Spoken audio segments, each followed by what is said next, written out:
독립세다. 이것도 시험 볼 때까지 여러분들이 꼭 알아두셔야 되고, 그 다음에 매번 강의 때마다 설명 들어갈 겁니다. 독립성에 따른 분류다 그럼 뭐냐? 혼자서 나타날 수 있으면 뭐라 그런다? 독립세. 혼자서 나타날 수 없어. 독립세가 있어야지 나타날 수 있다. 이걸 뭐라 그러죠? 부가세라 얘기합니다. 해서 우리가 혼자서 나타날 수 있다. 독립세.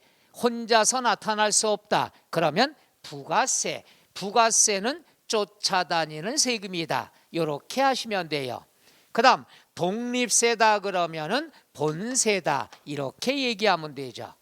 그럼 우리가 배우는 5가지 조세는 다 독립세입니다. 따라서 독립세가 중요한 게 아니야.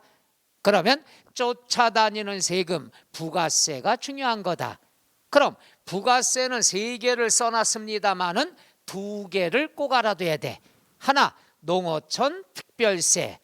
벌써 농어촌 특별세가 여러 번 나오죠. 농어촌 특별세 뭐 배웠냐? 국세다. 그 다음에 농어촌에만 써야 된다. 목적세다. 그 다음에 혼자서 나타날 수 없다. 부가세다. 벌써 3가지가 공통점이죠. 국세면서 목적세면서 부가세다. 그 다음에 지방교육세. 지방교육세도 여러 개 있죠. 지방자가 있으니까 어디에 들어간다? 지방세. 걷어가지고 어디에만 써야 된다? 지방교육, 목적세. 그 다음 따라다닌다. 부가세. 그러니까 재밌는 거는 얘는 국세고 얘는 지방세고 나머지 공통사항이 뭐가 되죠? 목적세며 부가세다. 이게 공통사항이 된다는 것. 그러니까 제일 중요한 게 뭡니까? 국세냐 지방세냐.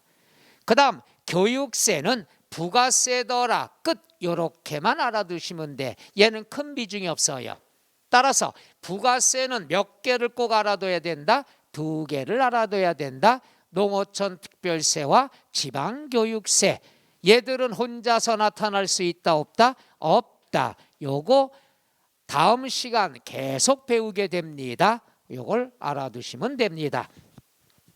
자, 이런 게 17쪽에 보면은 4번 독립세와 부가세 이렇게 나와 있죠. 양괄호 1번 독립세 또는 본세다. 너무 많으니까 조세들의 종류가 안 나와 있죠. 양괄호 2번 부가세.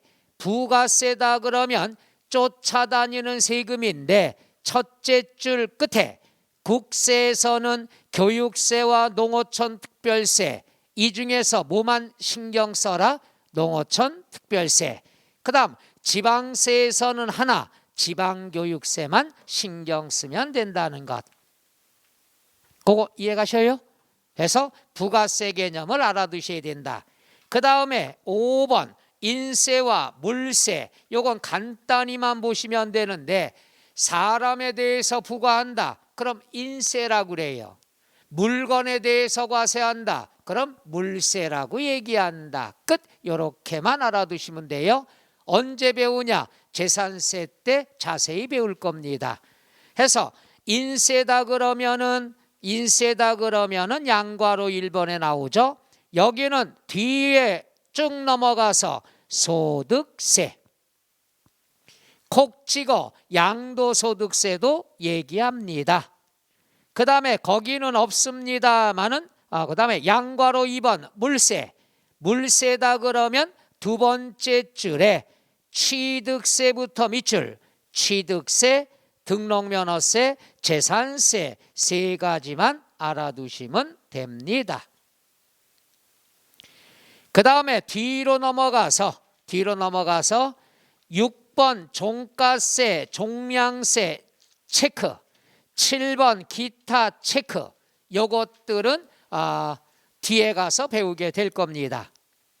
그 다음 19쪽에 보면 조세의 체계가 아주 징그러 죽겠어. 또 나왔어요. 이게 뭡니까? 국세냐 지방세냐 나와 있는 거야. 따라서 앞에서 할 만큼 했으니까 얘는 공부 안 해도 됩니다. 어디까지 안 하면 되느냐? 19쪽, 20쪽, 21쪽까지는 공부 안 하셔도 돼요. 좋지 않아요? 이렇게 아예 안 할 건 없애버릴 거야. 그 책이 두꺼운 거야. 나중에 보면 점차 얇아져요. 그 다음에 22쪽에 보면 3절 세법 용어의 정의 이렇게 나와 있죠. 이것도 또 나와. 징그러워. 1번 네모 1번 국세지방세 나와 있죠. 국가가 그럼 국세고 지방자치단체가 그러면 지방세죠. 찾았나요? 너무 자꾸 반복이 나오니까 이제 지겨워지려고 그래. 따라서 국세지방세는 보실 필요가 없고요. 23쪽에 보면은 자 2번 밑줄 납세 의무자 등 이렇게 나와 있죠. 요것은 용어 정리를 알아두셔야 됩니다. 납세 의무자와 납세자가 나와 있는데 자 보세요.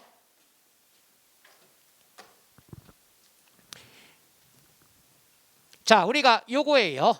세금을 납부할 의무를 가진 사람을 납세 의무자라 하고 의무자가 세금을 내면은 뭐로 바뀌겠어요? 납세자로 바뀌는 거야. 세금을 납부한 사람. 그럼 납부하기 전에는 납세 의무자가 나오는데 납세 의무자는 두 가지가 있어요. 납세 의무자, 특별징수 의무자, 다른 말로 원천징수 의무자다. 자, 이건 무슨 말이냐? 아주 시험에 유치하게 나온 적이 있어서 한번 설명합니다. 납세자 속에는 의무자가 두 사람이 들어가 있어. 납세 의무자는 뭐냐? 세금을 납부할 의무를 가진 사람인데 이건 누구냐? 당사자, 나. 내가 세금을 납부할 의무가 있다. 그럼 납세 의무자야. 이 사람이 납부하면 뭐가 되는 거죠? 납세자가 돼요. 그런데 특별징수라는 말은 뭐냐? 특별징수나 원천징수나 같은 말이에요. 이건 뭐냐? 내 세금이 아니야. 딴 사람 세금을 걷어달라고 부탁을 받은 거야. 그럼 부탁을 받으면 세금 띨 의무가 있겠죠. 요 의무를 뭐라 그런다? 특별징수 의무라는 얘기를 쓰는 거야. 그러니까 내 세금을 떼는 게 아니라 딴 사람 세금을 떼는 거야. 어떤 경우냐? 오늘이 월급날이야. 여러분 기분 좋게 돈 봅시다. 오늘이 월급날이야. 그럼 원칙은 공무원이 여기 와야 돼. 내가 월급 줄 때마다 세금을 걷어야 돼. 이게 원칙이야. 그러다 보니까 공무원의 수가 많이 필요하겠죠. 그래서 세무서에서 회사에다가 부탁을 하는 거야. 야 회사야, 월급 줄 때 세금 좀 네가 떼어줘라. 그리고 띈 세금을 세무서에 한꺼번에 좀 납입을 해줘라. 세무서에서 기업에다 회사에다 부탁을 한 거야. 그럼 회사는 내 세금 떼는 거야? 종업원 세금 떼는 거야? 그럼 종업원, 내 세금이 아닌 종업원의 세금을 띨 의무가 있다는 얘기야. 그래서 회사를 뭐라고 얘기한다? 특별징수 의무자 또는 원천징수 의무자라 얘기하죠. 따라서 의무자는 두 개가 있어. 내 세금이야. 그럼 납세 의무자. 종업원의 세금을 걷어달래. 부탁을 받았어. 그럼 회사를 특별징수 의무자라고 그러죠. 요거는 내 세금, 이건 종업원의 세금. 그럼 의무자였다가 이걸 납부하면 뭘로 바뀌겠어? 납세자로 바뀌는 거예요. 그럼 따져봅시다. 납세자 속에는 의무자가 두 개가 포함됐다, 제외됐다? 포함됐잖아. 이 안에 이거 포함됐어? 그런데 납세 의무자 안에는 특별징수 의무자가 포함됐다, 제외됐다? 제외됐잖아. 말 이해 가시나? 이게 시험에 나온 적이 있어요. 어려운 게 아니야. 납세자 안에는 두 개가 포함됐어. 왜? 그러니까 같이 썼잖아. 얘랑 얘랑은 남남이야. 이거는 내 거, 이건 종업원 거. 따라서 의무자 속에는 서로 포함된다, 제외된다? 제외된다. 시험에 예전에 포함된다 이렇게 틀리게 나온 적이 있어요. 우릴 바보로 알아요. 해서 납세자 안에는 두 가지가 포함됐지만, 그래서 이게 나온다. 특별징수 의무자는 포함된다, 제외된다, 제외된다. 그 다음에 납세 의무자. 납세 의무자 속에는 납세 의무자는 내 거야, 내 거. 여기에는 특별징수 의무자는 포함된다, 제외된다, 제외된다.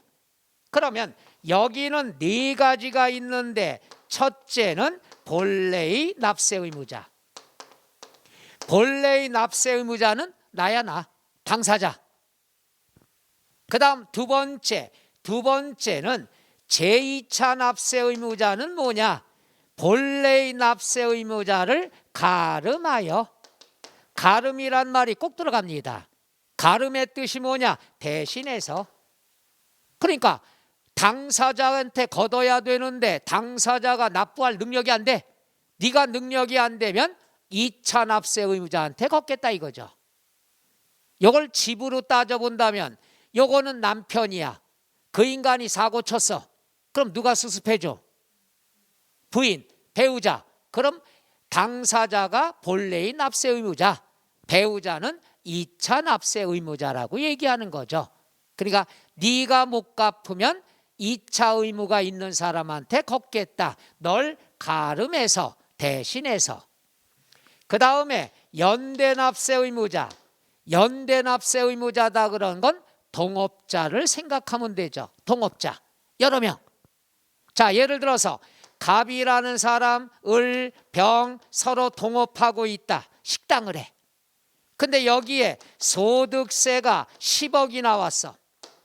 식당이 잘 됐나 봐요. 그럼 10억에 대한 납세 의무는 갑, 을, 병 세 사람이 연대하여 납세 의무가 있죠. 같이 동업자니까. 따라서 각각 10억, 10억, 10억 동일한 납세 의무가 있습니다.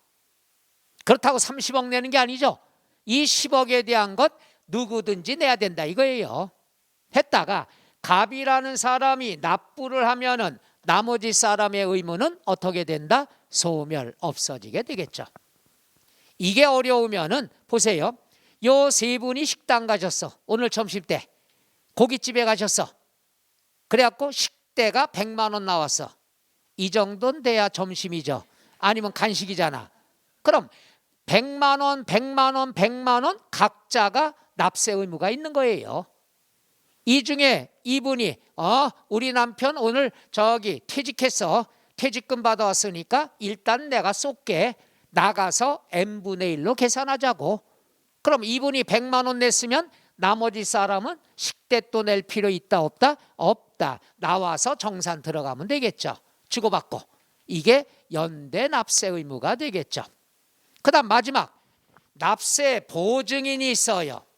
납세 보증인이라는 것, 보증인이라는 것은 무엇을 보증 쓰는 거야? 납부를 보증 쓰는 거죠. 그런데 시험에 나왔을 때 정리할게요. 시험은 요거 하나 나왔어요. 납세 의무자 안에는 특별징수 의무자가 포함된다, 제외된다? 제외된다. 그 다음에 요거와 요거 연결이 맞냐 틀리게 나온 적이 있어요. 예를 들어서 가름이라는 말은 대신한단 말이죠. 그럼 문제가 이렇게 나와. 연대 납세 의무자란 납세 의무자의 가름하여. 맞아요, 틀려요? 틀려요. 가름이라고 나온 건 제2차 납세 의무자뿐이 없다는 얘기죠. 이렇게 연결 틀리게 나오는 거 최근에 나왔어요. 그 다음 마지막 보증인이라는 건 납부만 보증하는 건데 시험에 신고와 납부를 보증한 자를 말한다. 맞아요, 틀려요? 틀려요. 신고는 보증제도가 없는 거예요. 이런 식으로 첫째 포함한다, 제외한다 하나. 그 다음 신고 보증이다 틀리게. 세 번째는 요거와 설명을 틀리게 연결한 거. 그러니까 가름이란 말만 알아도 답 찾는 거 문제 없어요. 가름이라는 말이 뭐다? 대신한다. 그럼 대신해서 의무를 진 사람은 제2차 납세 의무자뿐이 없다는 것. 이렇게 출제가 됐다는 얘기죠. 자, 그래서 23쪽에 보면은 23쪽에 먼저 양괄호 2번 납세자부터 볼게요. 납세자는 동그라미 1번 지방세. 재밌는 건요, 지방세, 국세 똑같으니까 하나만 밑줄 쳐도 되겠죠. 1번의 지방세 밑줄 납세 의무자 괄호 건너뛰고 와 특별징수 의무자를 말한다. 그러니까 납세자 속에는 의무자 2개가 포함된다고 그랬죠. 그 다음에 납세 의무자 옆에 괄호에 밑줄 납세 의무자 안에는 연대 납세 의무자가 있고 제2차 납세 의무자가 있고 보증인이 포함이 된다는 것. 그러니까 이거 보세요. 납세 의무자 속에는 얘들이 포함됐다는 얘기죠. 그 다음에 위로 넘어가서 양괄호 1번 납세 의무자 동그라미 1번 지방세 납세 의무자만 공부하면 되죠. 여기는 지방세 납부할 의무가 있는 자를 말한다. 괄호 안에 보니까 납세 의무자 속에는 특별 징수하여 납부할 의무자, 즉 특별 징수 의무자는 납세 의무자에 포함된다, 제외한다? 포함한다, 제외한다? 제외한다. 이게 나오잖아요. 여태 이거 배운 거야, 이거. 그러니까 다시 정리해 드릴게. 불안해서 안 되겠어. 납세자 속에는 의무자가 포함되지만 납세 의무자 안에는 특별징수 의무자는 포함된다, 제외한다? 왜 제외가 될까? 따로 썼으니까. 왜 포함됐으니까? 여기에 묶였으니까. 이렇게 이해하면 되게 쉬운 건데 이걸 어렵게 생각하면 정신없어요. 납세자 안에는 포함됐어. 왜? 묶었으니까. 얘들은 서로 제외돼. 왜? 따로따로 썼으니까. 그렇게 이해하면 좀 낫지 않을까요? 어렵게 공부하려고 그러면 더 힘들어요. 자, 뒤로 넘어가서 양괄호 4번 제2차 납세 의무자가 징그럽게 또 나와요. 여기는 어떤 말이 나오냐? 납세자가 납세 의무를 이행할 수 없는 경우에 납세자를 동그라미 뭐해서? 가름하여, 이 말이 나오는 거죠. 24쪽의 양괄호 4번 제2차 납세 의무자 읽어볼게요. 납세자가 납세 의무를 이행할 수 없는 경우에 납세자를 어떻게 해서? 가름하여. 가름이 뭐라고 그랬죠? 대신하여. 그 다음에 밑에 내려가서 우리가 과세 요건 나와 있죠. 과세 요건이라는 것은 거기 첫째 줄 가운데 밑줄 4개 납세 의무자, 과세 물건. 시험엔 과세 물건이라고 안 나옵니다. 위에 써놓으셔요. 과세 대상 이렇게 공부합니다. 과세 대상. 그 다음에 과세 표준 마지막 세율이 있더라. 끝. 그 다음에 25쪽에 나와 있는 것들은 3월 달에 강의를 할 내용들입니다. 넘어가세요. 그 다음 26쪽에 6번 7번 밑줄 꼭 알아야 됩니다. 부과 징수 방법이 나와 있어요. 이건 꼭 알아두셔야 됩니다. 아이고,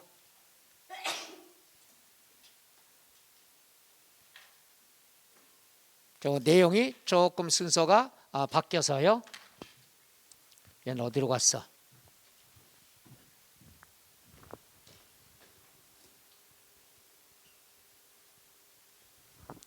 잠깐만요. 미안해요. 맨 앞으로 하고 왔어? 나한테 왜 그러는데? 마스크 안 써갖고? 그래 됐어요. 요걸 책을 좀 못 받아갖고 순서가 좀 차이가 있거든요. 그래서 왔다 갔다 하니까 좀 헷갈리죠? 그냥 내비로 두세요. 그래서 조금 순서가 왔다리 갔다리 한 게 있었습니다. 뭐 순서가 중요하기도 하겠지만은 내용만 이해만 잘하면 되죠. 자, 그래서 우리가 지금 배워야 될 것 26쪽의 7번 부가징수 방법은 무조건 아셔야 됩니다. 볼게요. 우리가 조세의 징수, 징수는 걷는다는 뜻이야. 그럼 대한민국 세금은 걷는 방법이 몇 개 있냐? 3가지가 있어요. 3가지 중에서 특별징수라는 말은 아까 얘기했죠. 뭐냐? 특별징수, 원천징수는 내 세금이 아니라 누구의 세금? 종업원에 대한 세금을 대신 걷어달라고 부탁을 한 거야. 누구에게? 징수할 때 징수할 여건이 좋은 자로 하여금 부탁을 했다는 얘기야. 그러니까 남에게 좀 세금 좀 걷어주세요 하고 부탁하는 걸 뭐라고 그런다? 특별징수라고 한다. 그럼 회사한테 부탁을 했으면 회사는 특별징수 의무자, 원천징수 의무자라고 얘기했죠. 얜 재밌는 거는 최근에 나왔는데 항상 편의상 여건이 좋은 자로 하여금, 즉 세금을 걷기 편한 사람한테, 편이란 말이 꼭 들어갑니다. 그러니까 세금 걷기 편한 사람한테 걷어달라고 부탁을 하는 걸 무슨 징수다? 특별징수다. 내 세금이다, 남의 세금이다? 남의 세금을 걷어달라고 부탁을 했다는 얘기야. 따라서 얘는 요것만 알아두면 끝. 그럼 중요한 건 요 2가지야. 얘는 무조건 시험 볼 때까지 나와요.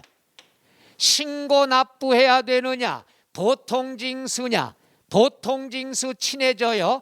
고지서를 보내는 거예요. 고지서를 보내서 걷는 걸 보통징수라 얘기한다. 그럼 신고 납부와 고지서 2가지 방법은 뭐냐? 이렇게 하면 돼요. 정부가 알고 있어. 정부가 알고 있으면 여러분 가만히 있으면 때 되면 고지서 보냅니다. 이걸 보통징수라고 그래. 정부가 알고 있는 세금. 근데 정부가 몰라. 정부가 모르면 여러분한테 기회를 줘요. 정부가 모르면 여러분들이 뭘 해야 된다? 자진해서 신고 납부를 해줘야 된다. 그럼 이거예요. 정부가 알아. 그러면은 고지서 보내. 정부가 몰라. 그럼 여러분들은 자진해서 신고해 줘야 돼. 그럼 정부가 알 때 모를 땐 어떻게 보면 되느냐? 자, 보세요. 이분하고 집을 사고 팔았어. 매매. 보세요. 매매를 했으면은 정부는 개인 간의 매매는 그때그때 알아요, 몰라요? 모르니까 여러분이 신고를 해줘야 돼. 따라서 갑이라는 사람이 팔았다. 그럼 얘는 매도인 또는 양도인이 되겠죠. 얘는 누가 되느냐? 매수인 또는 양수인이 되겠죠. 개인 간의 매매는 정부가 몰라. 모르니까 여러분이 신고해 줘야 돼. 어떤 걸 신고한다? 매도인은 양도소득세 신고해야 되고 매수인은 취득세 신고해야 된다 이거야. 이해가죠? 그러니까 사고 파는 세금은 정부가 몰라. 이럴 땐 여러분이 신고해야 되죠. 또 하나 있어. 여러분이 아파트에 전세로 입주했어. 개인들이 전세 입주했는지 정부가 알아 몰라. 모르니까 여러분이 전세권 설정 등기라는 걸 한다는 얘기죠. 따라서 등록 면허세도 뭘 해야 된다? 신고를 해줘야 된다. 따라서 5가지 조세 중에서 사고 팔 때는 신고를 해줘야 된다. 3가지만 알면 돼요.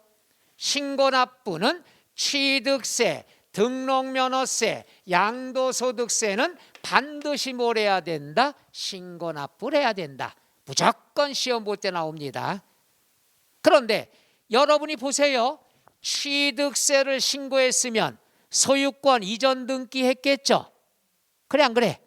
그럼 이미 등기부에 올라가 있겠죠? 누구 재산인지 올라가 있어. 그럼 그 아파트가 매매가 됐으면 현재 누구 건지 정부가 알아요, 몰라요? 몰라? 다시 한번. 덥다. 매매를 하면 몰라. 이럴 때는 신고해야 돼. 일단 신고를 했으면 이 아파트는 누구 소유로 돼 있어? 을 소유로 돼 있을 거 아니야. 이전 등기 했으니까. 등기부상의 주인이 누구야? 을이야. 이걸 정부가 알아 몰라? 몰라? 덥다 죽겠어. 아니 등기부에 누구 이름으로 돼 있어? 오늘 밤 새자 이거야. 등기부에 누구 이름으로 돼 있어? 을걸로 돼 있다는 건 을의 재산이라는 걸 정부가 알아 몰라? 왜? 전산작업 다 돼 있으니까. 등기부상에 이걸로 돼 있으니까. 그럼 이 재산이 을의 건지 정부가 아니까 여러분은 신고할 필요 없다는 얘기야. 때 되면 당신 아파트 있지? 세금 내세요. 고지서 보낸다는 얘기죠. 그럼 고지서 보내는 건 두 개가 있죠. 재산세, 종부세. 요 두 가지는 고지서로 보냅니다. 왜? 여러분이 어떤 재산을 갖고 있는지 알기 때문에 재산세에 관련된 건 고지서를 보내요. 재산이 있으면 일단 뭘 내야 된다? 재산세. 고가의 부동산이면 2차로 뭘 낸다? 종합부동산세 낸다는 얘기죠. 따라서 재산에 대해서는 정부가 파악하고 있다. 따라서 고지서 보낸다 이게. 그런데 종합부동산세다 그러면은 부자들이야. 옛날에 재산세만 내다가 종부세를 추가로 내니까 불만이 많겠죠. 옛날엔 재산세만 냈었어. 종부세가 신설되면 세금 2번 내죠. 불만이 많어. 그러니까 달래려고 종부세는 양다리를 줍니다. 고지서가 1억짜리가 날라왔어. 야, 내가 노숙하고 있는데 무슨 재산이 있다고 1억짜리 고지서 보냈어. 나 이거 인정 못해. 내가 자료 수집을 해서 종부세를 신고하는 것도 선택할 수 있게끔 한 거야. 종부세만. 그러니까 다른 세금은 한 가지 방법뿐이 없어. 신고해라. 고지서 보낸다. 그렇지만 종합부동산세는 불만들이 있기 때문에 선택의 기회를 준다는 것. 원칙은 고지서 보냅니다. 근데 고지서 내용이 마음에 안 들 경우에는 자진해서 신고납부도 선택할 수 있다 없다? 있다. 바로 양다리 걸쳤다는 얘기죠. 그래서 우리가 시험에 혼자 양다리 걸치니까 자주 출제가 되는 편입니다. 원칙은 고지서 날라온다. 그러나 신고납부도 선택할 수 있다 없다? 있다. 끝. 이렇게만 알아두시면 돼요. 끝. 그래서 납부 방법은, 징수 방법은 3가지가 있어. 자진해서 신고납부하는 게 있고, 고지서 날라오는 보통징수가 있고, 남에게 부탁을 하는 특별징수가 있어. 이 중에 요 2가지는 무조건 알아두시는데, 앞으로 또 여러 개가 나옵니다. 똑같은데도 국세와 지방세 용어가 차이가 있습니다. 국세와 지방세. 국세는 일부러 어려운 말을 써요. 자, 자진해서 신고한다, 신고납부. 그 다음에 고지서 날라온다, 보통징수. 남에게 부탁을 했다, 특별징수. 요 말은 지방세에서 쓰는 용어야. 즉 취득세, 등록면허세, 재산세에서 쓰는 용어야. 그럼 국세에서는 말을 좀 어렵게 만들어. 여러분 신고해야 됩니다. 신고납세라는 용어를 써.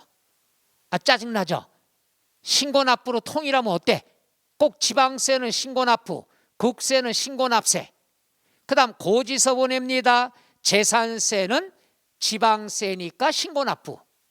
종부세는 국세니까 정부 부가과세. 이런 표현을 써요. 그러니까 똑같은 고지서 보내는 건데 지방세는 어떤 표현 쓴다? 보통 징수. 국세는 뭐라고 그런다? 정부 부가과세. 용어 이해 가셔? 그 다음 남에게 부탁을 했다. 지방세는 특별징수, 국세는 원천징수라는 용어를 쓰는 거예요. 그럼 당분간은 지방세 위주로 배우니까 이건 남겨놓고 이렇게만 먼저 공부하면 좋겠죠.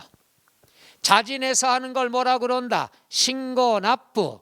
때 되면 고지서 날라온다. 뭐라 그러죠? 보통징수. 남에게 부탁을 한다. 뭐가 되죠? 특별징수라고 합니다. 꼭 알아두셔야 되겠죠. 자, 26종 맨 밑에 보면은 1번 밑줄 신고납부, 괄호 안에는 신고납세라고 돼 있죠. 괄호 안에는 무엇에 대한 용어일까요? 국세에 대한 용어가 되는 거죠. 국세. 지방세는 신고납부, 국세는 신고납세. 오른쪽에 2번 밑줄 보통징수, 괄호 안에 정부부가과세는 어떤 용어죠? 국세에서 쓰는 용어죠. 3번 밑줄 특별징수, 이거는 편의상 징수할 여건이 좋은 자로 하여금 부탁을 했다는 얘기죠. 남한테 부탁하면 특별징수인데 4번의 밑줄 원천징수, 그럼 3번과 4번은 똑같은 뜻이죠. 3번은 어디에서 쓰는 용어죠? 지방세. 4번은 어디에서 쓰는 용어죠? 국세. 이렇게 알아두시면 되겠죠. 그거에 대한 것이 박스에 또 나왔어요. 박스를 보면은 밑줄 신고납부, 적용되는 세목은요, 밑줄 3개만 치세요. 취득세, 등록면허세, 두 번째 줄 끝에 소득세, 요 3가지는 신고납부를 해야 된다. 그 다음에 두 번째 박스 보통징수 밑줄, 적용되는 세목은 재산세, 종합부동산세. 특별징수는 공부할 거 없습니다. 이렇게 하고 나니까 좀 허전한 게 있죠. 신고납부 끝에 적용 세목 두 번째 칸 밑에 하나 써놓아야죠. 뭘 써놓을까요? 종합부동산세 괄호 열고 선택 괄호 닫고, 요거 종합부동산세 선택, 요것만 추가로 쓰란 얘기죠. 그래야 좀 공부할 때 좀 완벽하죠. 뭐 쓰라는지 또 잊어먹었어요? 신고납부란에다가 적용세목 밑에다가 종합부동산세 하나 추가 쓰란 얘기죠.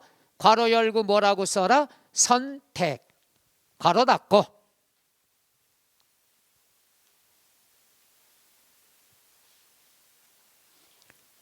자, 그래서 자진해서 해야 된다, 신고납부, 고지서 날라온다, 보통징수.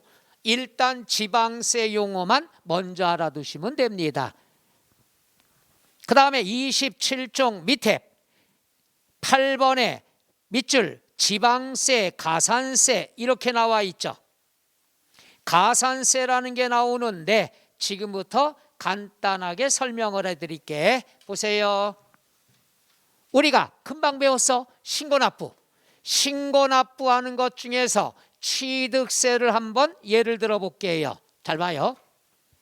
신고납부라고 하는 것은 뭐냐? 기한이 정해져 있어. 언제까지 신고하라 하고 기한이 명시가 되어 있죠. 취득세를 하나 예를 들어 볼게요. 잘 보셔요. 취득세는 취득일로부터 60일 이내에 신고를 하고 납부를 해야 돼요. 미리 공부합니다. 취득세는 취득일로부터 며칠 이내 신고해야 돼? 60일. 날짜 알아둬야 돼요. 나중에 취득세 때 또 배웁니다. 60일 이내 신고 납부 의무가 있어요. 너 취득하면 요때까지 해야 돼? 이건 강제사항이죠. 요때까지 신고해야 되는데 신고 의무를 이행하지 않았어. 신고 안 했다 이거예요. 그럼 우리나라 세금은 공통점이 있습니다. 취득을 했어. 그럼 60일 이내 신고해야 돼. 안 했어. 안 했으면은 항상 고지서 날라옵니다. 순서예요. 취득세 신고 안 하면 고지서 날라와. 고지서가 날라오는 것을 무슨 징수라 한다? 보통 징수. 여러분 부동산 팔았어. 양도소득세 신고해야죠. 안 하면 고지서 날라옵니다. 항상 신고 납부할 세금은 신고를 안 하면 뭐가 날라와요? 고지서. 뭐냐? 야, 너 60일 이내 신고해야 되는데 왜 안 했어? 이만큼 세금 내. 고지서 날라옵니다. 여기에 뭐가 붙어서 오느냐? 가산세가 붙어서 와요. 가산세라는 건 의무를 지키지 않았을 때 벌칙에 해당하는 거예요. 너 60일까지 신고하라고 그랬잖아. 왜 안 했어? 그럼 가산세가 나오는데, 가산세가 지방세도 올해 개정이 됐습니다. 그러니까 이제 정확히 알아두면은 가산세는 두 가지가 있어요. 신고를 안 했다, 신고 불성실 가산세. 그럼 신고 안 했으면 당연히 납부도 안 했겠죠. 따라서 납부는 이름이 통일됐어. 납부지연 가산세. 작년까지는 국세와 지방세 이름이 달랐습니다마는 올해부터 통합이 됐어요. 그럼 납부불성실가산세는 세 가지가 있어. 100원인데 50원만 했어. 그럼 과소신고가산세. 100원인데 하나도 안 했어. 무신고가산세. 고의로 안 했어. 고의, 사기, 부정한 방법으로, 부당한 목적으로 해서 우리가 뭐가 있느냐? 부정한 방법, 부당한 방법, 고의성이 있다는 얘기예요. 그러면 과소신고는 조금이라도 했으니까 10%, 무신고는 아예 안 했으니까 곱빼기 20%, 부정한 방법 일부러 안 했다. 그럼 얘는 무신고나 과소신고나 똑같아. 왜? 너 고의적으로 적게 했거나 고의적으로 신고 안 했거나 세금 떼어먹힐 목적이니까 두 놈이 그놈이 똑같아. 그놈 그놈이야. 곱빼기 40% 정의합니다. 바로 요거야. 계산 문제 없어요. 숫자만 알면 되는 거예요. 자, 복습해 봅시다. 신고불성실에서 과소신고 몇 프로? 10%, 무신고 20%, 부당한 방법 40%. 이것만 알면 끝나는 거야. 그 다음에 납부지연가산세는 납부를 안 했다 이거야. 납부를 안 했으면은 매일매일 이자처럼 붙어요. 매일매일 10만 분의 얼마? 25가 붙는다. 여기에 한 가지, 고지서 보냈는데 안 냈으면 옛날에 가산금이 여기에 통합이 됐어요. 3%. 근데 오늘은 그거 볼 필요 없어. 여기까지만 공부하면 끝나는 거예요. 정리할게요. 간단해요. 자, 취득세도 신고를 해야 되는데 취득일로부터 며칠이네? 신고 안 하면 뭐가 날라온다? 고지서 날라옵니다. 고지서 날라오는 걸 무슨 징수? 보통징수. 항상 신고 안 하면 보통징수야. 그럼 여기에는 벌칙이 나오죠. 왜 신고 안 했어? 가산세가 붙습니다. 가산세는 해보죠. 과소신고 요거 하니까 매주 할까? 매주 10%. 무신고, 부정한 방법, 사기, 부정, 부당, 고의성은 다 40%야. 그 다음에 납부지연가산세는 매일매일 붙어요. 매일매일 10만 분의 얼마? 25. 끝. 이러면 되는 거예요. 요거 배우는데 요건 지방세하고 국세가 똑같습니다. 그래서 오늘은 이렇게 공부하시면 돼요. 이거야. 이걸 갖다가 교재에서는 굉장히 여러 개 나왔는데, 자, 하나 볼게요. 27쪽. 양괄호 1번 가산세의 나와 있죠. 가산세라는 건 요거야. 의무가 있는데 의무를 이행하지 않으면 붙는 벌칙의 성격이 되는 거지. 그래서 여긴 중요한 말이 뭐가 있느냐. 첫째 줄 가산세란부터 건너뛰어 법은 의무를 보죠. 의무를 성실하게 이행하도록 하기 위하여 의무를 이행하지 아니할 경우에 법은 건너뛰어요. 산출한 세액에 가산하여 징수하는 금액을 말한다. 그러니까 가산세라는 건 뭐냐? 의무를 지키지 않을 때 붙는 벌칙이다. 이렇게 보면 되죠. 의무가 꼭 나옵니다. 의무를 안 지키면은 벌칙이 붙는데 이걸 가산세라 합니다. 그리고 가산세야 이름이 세자가 들어갔으니까 얘는 세금의 일종입니다. 세자가 들어갔으니까 이자가 아니에요. 그 다음에 뒤로 넘어가 보면은 이제부터 밑줄 치다가 기절을 합니다. 28쪽부터 28쪽, 29쪽, 30쪽 났나요? 33쪽까지가 이거 설명한 거예요. 그러니까 요것만 네 줄로 공부하실래? 그거 다 읽다가 가출할래? 요거야. 요걸 해설을 한 거야. 왜? 저는 국세지방세가 올해부터 통합 똑같다고 했죠. 근데 기본세에는 국세 똑같은 거 따로, 지방세, 가산세 따로 이렇게 써서 페이지 수만 많아진 거야. 글자 수도 적어지고. 그거 공부 안 하셔도 됩니다. 이렇게만 보시면 돼. 자, 마지막 정리해 볼까요? 자, 과소신고 몇 프로? 10%. 무신고 부당. 납부는 매일매일 이자가 아니야. 매일매일 이자처럼 붙는 거죠. 10만 분의 얼마? 25. 끝. 이것만 공부하면 끝나는 거예요. 나머지 페이지는 안 봐도 됩니다. 이것만 정리해 갖고 이것만 보시면 돼요. 그렇게 잘해드리는데. 그 다음에 33쪽에 4번 가산세 감면이라고 나와 있죠. 33쪽 밑에 가산세 감면 나와 있죠. 찾았나요? 아직 못 찾았어요? 가산세 감면이라고 4번 나와 있잖아요.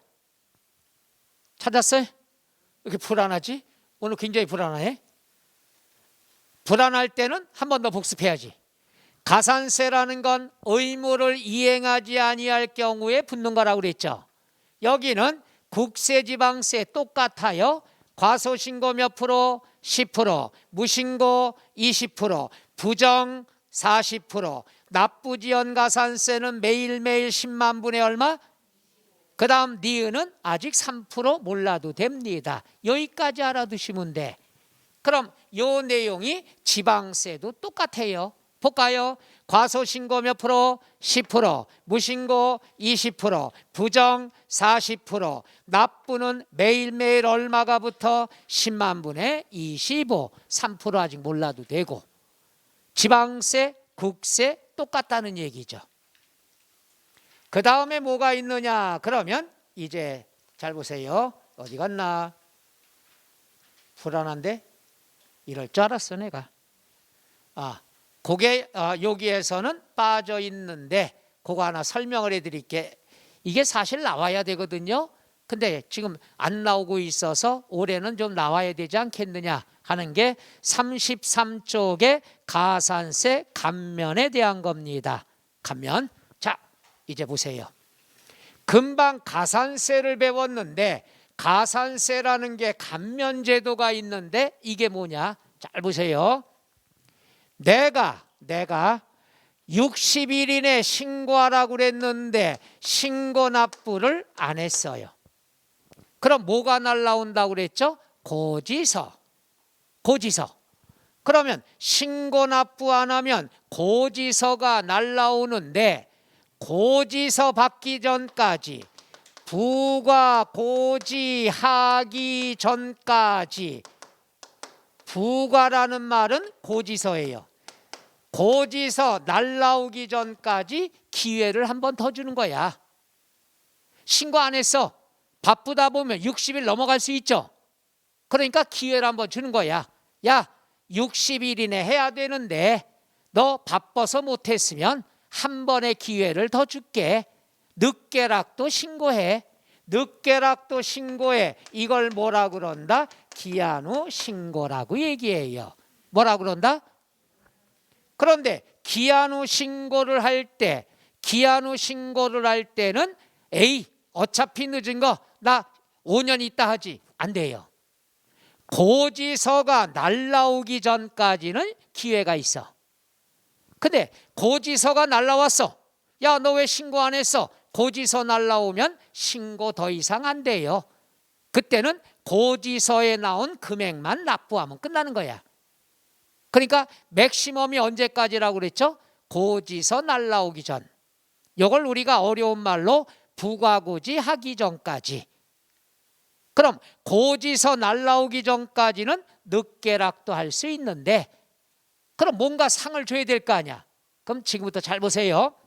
신고 납부를 안 했다. 그럼 무신고가산세. 무신고가산세가 몇 프로라고 그랬죠? 20%라고 그랬죠. 그런데 야, 늦게락도 신고해. 그럼 사람들이 에이, 어차피 가산세 물리는 거 천천히 할 거야. 달래야죠. 늦게락도 신고하면은 가산세를 감면 깎아줄게. 이거죠. 20%인데 늦게락도 해, 깎아줄게. 근데 이걸 처음부터 외우려고 그러면 안 되는 거예요. 외우려고 하지 말고 이해를 하세요. 우리가 신고를 안 했을 때 고지서가 날라온다는 것은 들켰다는 얘기야. 신고 안 한 게. 그럼 신고를 안 한 것을 찾으려고 그러면 오래 걸릴까 짧게 걸릴까? 신고 안 했어. 상식적으로 신고 안 했어. 그러면 시간이 오래 걸려 짧게 걸려? 들키는 게 짧게 걸려요. 왜? 신고는 양도소득세 취득세야. 그럼 양도소득세 신고한 사람은 매매계약서가 첨부가 돼. 그럼 누가 취득했나 알 수 있어 없어? 그렇지. 근데 누가 취득했는지 아는데 신고를 안 했다 이거야. 그럼 찾기가 쉽다 어렵다? 쉬운 거야. 그렇게 접근해야 돼요. 예를 들면은 여러분한테 과제를 내줬어. 100문제. 자, 숙제 해온 사람은 책상 위에 올려놓으시고 숙제 안 해온 사람은 책상을 깨끗하게 하세요. 그러면 여기서 내가 왔다 갔다 안 해도 찾을 수 있어 없어? 쉬워 어려워? 쉬워요.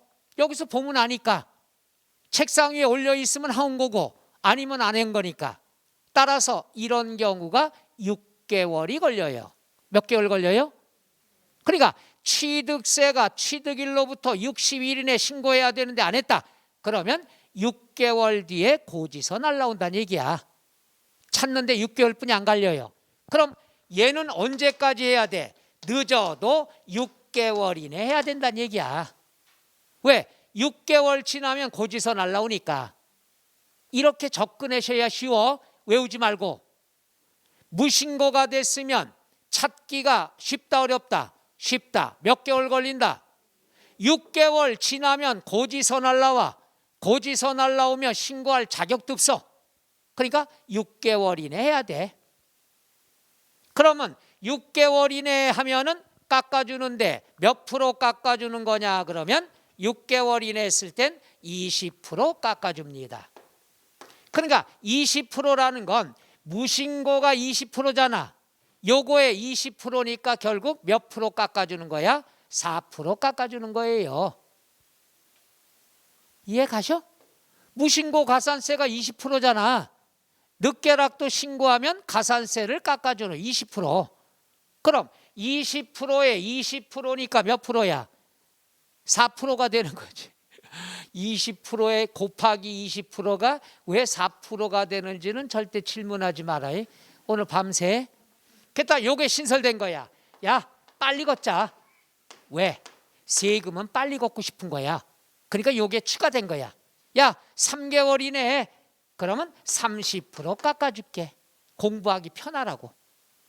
야, 한 달 이내에 하면은 깎아줄게. 몇 프로? 50% 깎아줄게. 계산 문제 없어요.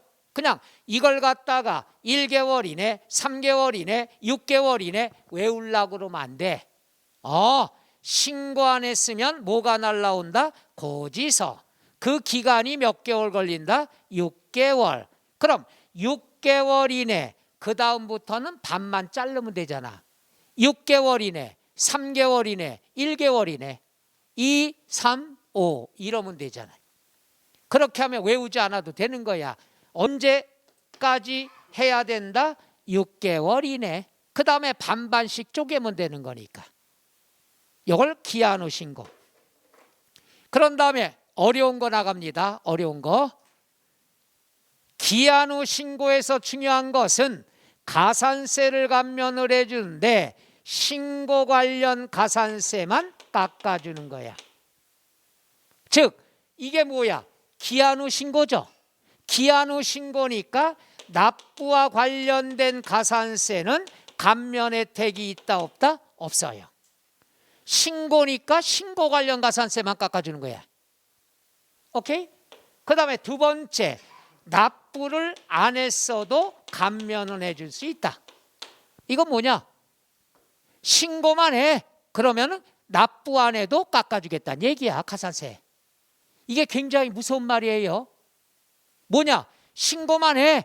그럼 납부 안 해도 가산세 깎아주겠다 이거야. 이 말이 뭐예요? 정확히만 신고해. 돈 걷는 건 자신 있다는 얘기예요. 이 두 가지가 난이도가 높은 거예요. 근데 난이도 높은데 답 찾기는 쉬워요. 왜? 기한 후 신고 납부가 아니야. 기한 후 신고지. 기한 후 신고니까 지문에 힌트 나오잖아. 신고니까 신고와 관련된 가산세만 깎아주고, 신고만 하고 납부 안 했어도 감면은 한다 안 한다? 한다. 바로 이거예요. 다시 한번. 신고 안 한 사람이 하는 게 무슨 신고야? 기한 후 신고는 신고한 사람이에요? 안 한 사람이에요? 안 한 사람이 하는 거야. 신고 안 한 사람이 하는 게 기한 후 신고고, 기한 후 신고를 했으면 신고 관련 가산세만 깎아주는 거야. 신고만. 그 다음에 신고만 하고 납부를 안 했어도 감면 혜택은 있다 없다? 있다. 납부 안 해도 돼. 신고만 솔직히 하라 이거야. 걷는 건 자신 있다 이거죠. 여기까지가 끝. 이게 기한 후 신고입니다. 숫자가 어떻게 나오냐? 항상 얘부터 봐. 기한 후 신고다. 그 다음 몇 개월이냐? 1개월이다. 그럼 50%다. 이게 맞냐 틀리냐 이렇게 찾는 거야. 답을. 계산 문제도 없어요. 그래서 거기 나와 있는 게 34쪽에 나왔습니다. 밑줄 한번 쳐볼게요. 34쪽에 양괄호 2번. 준비됐나요? 밑줄. 과세표준 신고서를 법정 신고 기한까지 제출하지 아니한 자. 신고서를 제출하지 않았다는 건 무신고란 얘기죠. 무신고한 사람이 법정 신고 기한이 지난 후 밑줄 기한 후 신고를 할 때. 그러니까 첫째, 기한 후 신고는 신고한 사람이에요? 안 한 사람이에요? 안 한 사람이 합니다. 괄호 안에 밑줄 무신고 가산세만 해당이 된다. 그 다음에 과세표준과 세액을 결정할 것을 밑줄 미리 알고. 이 말은 뭐냐? 들킬 줄 미리 알고 늦게락도 하면 감면 혜택이 없어요. 미리 알았다면. 무슨 말인가 이해가요? 내가 신고 안 했어. 근데 나랑 친한 세무서에 있는 직원이 예를 들어서 김 사장 이거 저기 신고 안 한 거 들켰어. 그러면 고지서 날라갈 거니까 빨리 감면 받으려면 기한 후 신고 빨리 해. 늦기 전에. 미리 들킬 걸 알고 기한 후 신고를 했으면은 괘씸죄를 적용해서 감면 혜택이 있다 없다? 없다. 그래서 과세표준과 세액을 결정할 걸 이게 들킬 줄 알고 미리 알고 신고서를 제출하면 제외한다. 제외한다라는 말은 감면을 혜택을 준다 안 준다? 안 준다. 괘씸죄가 드는 거죠. 1번 밑줄 1개월 이내 기한 후 신고 몇 프로? 50%. 2번 밑줄 3개월 이내 기한 후 신고 30%. 3번 밑줄 6개월 이내 기한 후 신고 몇 프로? 20%. 요거. 그러니까 최대 여기 보세요. 무신고 가산세가 20%인데 1개월 이내 하면 50%니까 5인은 10, 몇 프로 깎아주는 거야? 10% 깎아주는 거예요. 그러니까 늦게락도 하라는 뜻이 되겠죠. 기한 후 신고 이해 가요? 이게 다들 힘들어 하시네. 어제 뭐 했었죠? 힘들만도 하시네. 그래서 다시 한번 얘기합니다. 기본 이건 이해를 하셔야 돼. 외우면 이거 너무 힘들어. 신고 안 한 사람은 무신고 가산세가 20%잖아. 그런데 늦게락도 기회를 한 번 더 주는 거야. 이걸 뭐라 그런다? 기한 후 신고. 그러니까 이름에 답이 나오는 거야. 시험에 기한 후 신고라는 말이 나와야 돼요. 그럼 해석하면 기한 지난 다음에 신고했구나. 늦게 했구나. 늦게 했으면 감면 혜택을 해준다. 늦게락도 했으니까 20%, 30%, 50%. 그 다음 신고 안 한 사람은 적발하는데 몇 개월 걸린다? 6개월 걸린다. 그러니까 6개월 이내, 3개월 이내, 1개월 이내, 2, 3, 5 이러면 끝나게 되겠죠. 자, 그 다음에 다시 앞으로 넘어가서 33쪽 양괄호 1번 보면은 수정신고라는 게 나옵니다. 요건 좀 쉬었다가 갈까요? 네. 그렇게 다들 힘들어 보이셔. 많이 힘들어요?